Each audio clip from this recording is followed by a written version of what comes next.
Assalamualaikum warahmatullahi wabarakatuh. Halo teman-teman semua, perkenalkan namaku Dina Nabila Yasi, mahasiswi Prodi Sistem Informasi Fakultas Ilmu Komputer Universitas Singapura Bangsa Karawang. Pada kesempatan kali ini, aku akan mempresentasikan mengenai pajak dan juga aplikasi perpajakan untuk memenuhi tugas mata kuliah Sistem Informasi Akuntansi dan juga Keuangan. Lalu, di sini kita bisa langsung masuk, apa itu pajak?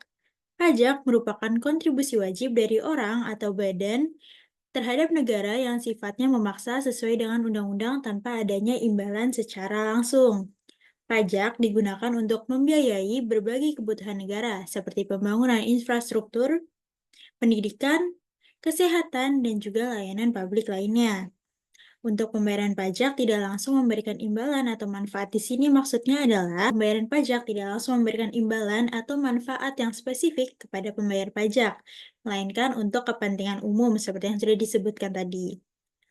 Lalu selanjutnya ada jenis-jenis pajak berdasarkan sifatnya. Berdasarkan sifatnya, pajak digolongkan menjadi dua jenis, yaitu pajak subjektif dan juga pajak objektif. Kedua jenis pajak ini merupakan dua konsep yang berkaitan dengan cara penentuan besarnya pajak. Pajak subjektif berfokus pada penentuan besarnya pajak berdasarkan kondisi atau karakteristik subjek atau individu yang membayar pajak. Lalu selanjutnya, besarnya pajak dapat bergantung pada situasi keuangan atau status sosial dari individu atau perusahaan yang membayar pajak. Contoh dari pajak subjektif ini sendiri adalah pajak warisan, pajak hadiah, atau pajak yang mungkin diterapkan pada kelompok tertentu berdasarkan karakteristik khusus. Lalu selanjutnya, ada pajak objektif. Pajak objektif ini penentuannya berdasarkan objek atau karakteristik tertentu yang terkait dengan kekayaan atau transaksi ekonomi. Pemerintah menetapkan pajak berdasarkan nilai objek tertentu seperti nilai properti, penghasilan, penjualan, atau transaksi lainnya. Untuk contoh dari pajak objektif sendiri ini adalah pajak penghasilan atau PPh, pajak pertambahan nilai atau PPN, dan juga pajak bumi dan bangunan. Lalu selanjutnya, ada jenis-jenis pajak berdasarkan cara pemungutannya. Berdasarkan cara pemungutannya dibagi juga nih menjadi dua, yaitu ada pajak langsung dan juga pajak tidak langsung. Untuk pajak langsung sendiri adalah jenis pajak yang dikenakan pada individu atau entitas yang membayar langsung tanpa bisa dipindahkan. Contohnya adalah pajak penghasilan dan juga pajak bumi dan bangunan. Jadi, hanya individu tersebut nih yang langsung bisa membayarkan pajaknya. Lalu di sini ada juga pajak tidak langsung, yaitu jenis pajak yang dapat dipindahkan kepada konsumen atau pelanggan, tidak langsung dikarenakan pada individu yang membayar.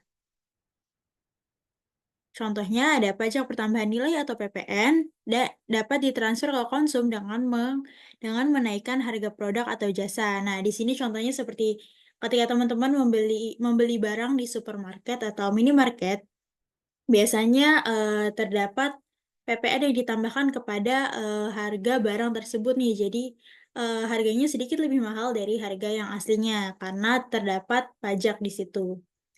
Lalu selanjutnya ada jenis-jenis pajak berdasarkan lembaga pemungutannya. Berdasarkan lembaga pemungutannya dibagi menjadi dua kategori, yaitu menjadi pajak pusat dan juga pajak daerah. Pajak pusat dan pajak daerah adalah dua konsep utama yang berkaitan dengan tingkat pemerintahan yang mengenakan dan mengelola pajak di suatu negara. Pajak pusat dikelola pemerintah pusat melalui Direktorat Jenderal Pajak untuk mendukung anggaran nasional dan kebijakan pemerintah pusat, misalnya pembangunan jalan, pembangunan sekolah, bantuan kesehatan, dan lain sebagainya. Contohnya termasuk PPh, PPN, PPNBM, Bea Materai, dan juga PBB. Lalu untuk pajak daerah sendiri adalah pajak daerah dikenakan oleh pemerintah daerah untuk membiayai kebutuhan lokal. Contohnya seperti pajak provinsi yang meliputi pajak kendaraan bermotor, bea balik nama kendaraan, dan juga pajak rokok.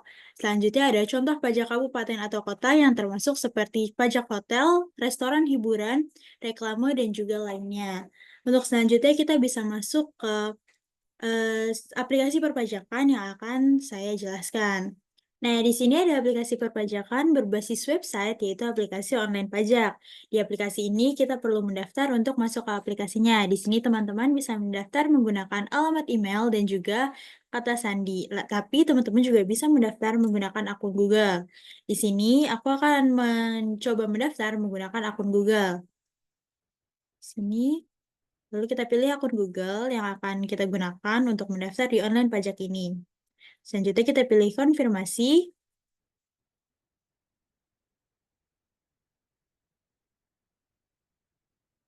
Nah, di sini, kita masuk ke halaman pengisian, data pribadi nih, teman-teman. Di sini bisa kita lewati aja langkah ini karena, di sini saya cuma menjelaskan fitur-fitur yang tersedia dan juga belum memiliki NPWP. Jadi bisa kita lewati saja. Lalu di sini, terdapat informasi mengenai nama depan juga nama belakang. Tapi di sini bisa kita lewati. Lalu di sini juga terdapat pilihan untuk apa Anda menggunakan online pajak. Di sini kita bisa memilih apa saja yang apa saja yang kita butuhkan nih dalam menggunakan online pajak ini. Di sini bisa kita checklist, lalu di sini, nah lalu selanjutnya bisa kita pilih lanjut. Setelah mendaftar di sini, kita bisa langsung masuk ke halaman beranda. Pada halaman beranda ini terdapat fitur-fitur dan layanan yang tersedia. Di sini juga langsung terdapat pembayaran faktur dan juga pembayaran pajak. Lalu di sini juga terdapat fitur mulai jelajah online pajak dan juga terdapat berita-berita mengenai pajak online. Lalu di sini juga terdapat informasi pribadi seperti nama dan juga terdapat fitur-fitur seperti transaksi, pembayaran, lapor pajak, dan juga lainnya. Dalam fitur transaksi di sini terdapat fitur membuat invoice, membuat e-bupot, membuat e-faktur, tanda tangani dokumen, dan juga bubuhi materai. Lalu untuk fitur pembayaran di sini terdapat bayar pajak dan juga bayar supplier. Lalu di sini dalam fitur lapor pajak terdapat lapor SPT massa dan juga lapor SPT badan. Dan yang terakhir terdapat fitur impor dan ekspor data dan juga buat alur kerja. Di sini bisa kita coba untuk membuat invoice. Nah, invoice sendiri itu digunakan sebagai bukti atas transaksi penjualan barang atau jasa yang dikenakan pajak pertambahan nilai atau PPN. Faktur pajak ini biasanya dibuat oleh pengusaha kena pajak atau PKP ketika melakukan penjualan kepada pihak lain. Di sini terdapat pengaturan template faktur. Di sini juga teman-teman bisa custom template faktur teman-teman sendiri. Ini kita harus memasukkan data pembeli terlebih dahulu dan juga NPWP-nya. Di sini juga terdapat detail faktur seperti nomor faktur komersial, tanggal faktur, tanggal jatuh tempo, dan juga termin pembayaran. Setelah teman-teman memasukkan detail faktur dan juga detail pembeli, di sini bisa langsung muncul nama barang atau jasa, kuantitas, harga satuan, total diskon, dan juga total harga dasar. Di sini teman-teman bisa menambahkan item untuk mengisi ini detail di sini. Lalu selanjutnya juga teman-teman bisa menambahkan catatan, lalu di sini akan muncul subtotal, dikurangi potongan harga, dan juga total yang harus dibayarkan. Lalu setelah itu di sini juga ada buat e-bupot. E-bupot atau bukti potongan merupakan dokumen resmi yang menunjukkan bahwa suatu pihak telah memotong pajak dari penghasilan pihak lain. Bupot biasanya terkait dengan pajak penghasilan atau PPH, terutama pada jenis-jenis pajak yang melibatkan pemotongan oleh pihak ketiga seperti PPH pasal 21, PPH pasal 23, PPH pasal 4 ayat 2, dan juga PPH pasal 26. Bupot berfungsi sebagai bukti pemotongan pajak yang dilakukan oleh pemotong pajak dan diserahkan kepada pihak yang dipotong untuk dilampirkan dalam laporan SPT tahunan mereka. Ini memastikan bahwa pajak yang telah dibayarkan dan dilaporkan sesuai dengan ketentuan. Nah, untuk bukti potong sendiri di sini, buat untuk bukti potong di sini teman-teman bisa memasukkan pilih lawan transaksi. Lalu di sini juga terdapat nomor telepon lawan transaksi dan juga NPWP yang harus diisi. Di sini terdapat detail dasar pemotongan seperti dokumen referensinya. Di sini terdapat faktur pajak, invoice, pengumuman, surat perjanjian, biaya pembayaran, akta perikatan, akta RUPS, dan juga surat pernyataan. Di sini juga terdapat nomor dokumen dan juga tanggal dokumen. Teman-teman juga bisa menambahkan dokumen lainnya. Lalu di sini terdapat fasilitas, yaitu surat keterangan bebas ditanggung oleh pemerintah, PP nomor 23 tahun 2018, dan juga lainnya. Di sini juga terdapat objek pajak seperti tanggal bukti potong, periode pajak, kode objek pajak, dan juga penanda tanganan. Lalu di sini juga terdapat keterangan apabila terdapat kesalahan dalam pembuatan bukti pemotongan atau pemungutan unifikasi yang menyebabkan kelebihan pemotongan atau pemungutan PPh, maka pihak yang akan diajukan di sini terdapat, teman-teman bisa memilih, pengembalian atas pajak yang tidak seharusnya terutang oleh pemotong dan atau pemungut PPh atau pemindah bukuan oleh pemotong dan atas pemungutan PPh. Lalu di sini teman-teman bisa mencentang kotak di sini yang menyatakan bahwa bukti pemotongan atau pemungutan unifikasi telah diisi dengan benar dan telah ditandatangani secara elektronik. Lalu selanjutnya, teman-teman bisa langsung klik simpan atau simpan dan approve. Selanjutnya di sini terdapat buat e-faktur. Nah, untuk e-faktur sendiri adalah dokumen komersial yang berfungsi sebagai bukti transaksi jual beli barang atau jasa antara penjual dan pembeli. Faktur merupakan hal yang penting dalam dunia bisnis karena menjadi bukti resmi atas transaksi yang telah terjadi, baik untuk kepentingan pembeli maupun penjual, serta untuk keperluan pembukuan dan perpajakan. Ada beberapa jenis faktur, termasuk faktur biasa dan faktur pajak untuk transaksi yang dikenakan PPN. Di sini bisa kita lihat, untuk membuat e-faktur ini memerlukan NPWP. Nah, di sini terdapat pilih atau rekam pembeli, lalu di sini terdapat pilihan NPWP 15, 16, atau NITKU. Di sini juga terdapat ini juga kita harus memasukkan NPWP. Lalu selanjutnya kita pilih jenis dokumen, apakah kita memilih faktur pajak normal atau dokumen lainnya. Nah, untuk dokumen lainnya juga di sini terdapat pilihan dokumen yang dipersamakan dengan faktur pajak atau pemberitahuan ekspor barang atau PEB. Lalu selanjutnya di sini ada nomor dan nomor seri faktur pajak.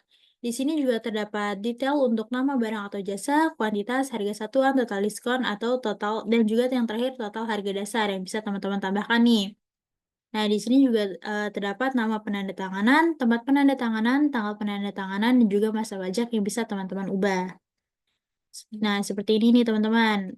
Di sini terdapat email perusahaan, telepon perusahaan, nama penandatanganan, posisi penandatanganan, tempat penandatanganannya di sini terdapat di berbagai macam provinsi yang ada di Indonesia, teman-teman. Lalu di sini juga terdapat tanggal penandatanganan yang bisa teman-teman isi. Di sini juga terdapat masa pajak, lalu teman-teman bisa langsung mencentang kotak di sini yang berarti teman-teman telah membaca dan menyetujui syarat dan ketentuan dan kebijakan privasi nih. Lalu teman-teman bisa langsung simpan aja nih. Lalu di sini yang terakhir teman-teman bisa menyimpan drive e-faktur terlebih dahulu atau bisa langsung simpan dan approve e-faktur sendiri. Nah, dan yang di sini pada fitur transaksi terdapat fitur tanda tangani dokumen. Untuk fitur ini sendiri, teman-teman bisa membeli minimal 5 e-signatur secara sah nih teman-teman. Dengan catatan pembelian, pastikan teman-teman telah menambahkan NPWP ke akun teman-teman untuk mengaktifasi langganan ini. Lalu selanjutnya, jika teman-teman melakukan pembayaran pada hari kerja sebelum pukul 4, langganan teman-teman akan diaktifkan dalam waktu 90 menit ke depan. Lalu untuk setiap pembayaran yang diterima setelah pukul 16.00 WIB, langganan teman-teman akan diaktifkan pada pukul 10 WIB pada hari kerja berikutnya. Di sini juga terdapat tubuhi e-materai. Untuk fitur layanan pembelian e-materai ini sendiri, ini bisa dimanfaatkan untuk dokumen digital teman-teman nih, agar bisa mendapatkan e-materai dengan minimal pembelian 10 e-materai dengan catatan seperti tanda tangan dokumen tadi nih teman-teman. Lalu selanjutnya di sini terdapat fitur pembayaran pajak. Nah, di sini teman-teman bisa mengecek ID billing yang berlaku untuk pajak bea cukai, PNBP, atau DJP. Di sini teman-teman bisa langsung masukin aja ID billingnya, lalu periksa ID billing. Lalu selanjutnya bagi teman-teman yang belum punya ID billing, teman-teman bisa dibuat langsung aja nih. Di sini, bisa pilih jenis pajak apa aja nih yang mau teman-teman bayarkan. Di sini ada berbagai macam pilihan pajak, lalu selanjutnya di sini ada kode jenis setoran nih, apakah itu masa, tahunan, STP, SKPKB, SKPKBT, atau pembayaran SK pembetulan atau keberatan atau putusan banding. Lalu selanjutnya di sini teman-teman bisa masukkan NPWP pajak teman-teman, lalu menambahkan keterangan, lalu periode pajak dari bulan tertentu sampai dengan bulan tertentu di tahun tertentu dengan jumlah yang bisa teman-teman masuki. Lalu setelah itu teman-teman bisa langsung buat ID billing atau bisa juga langsung buat ID billing dan bayar sekarang.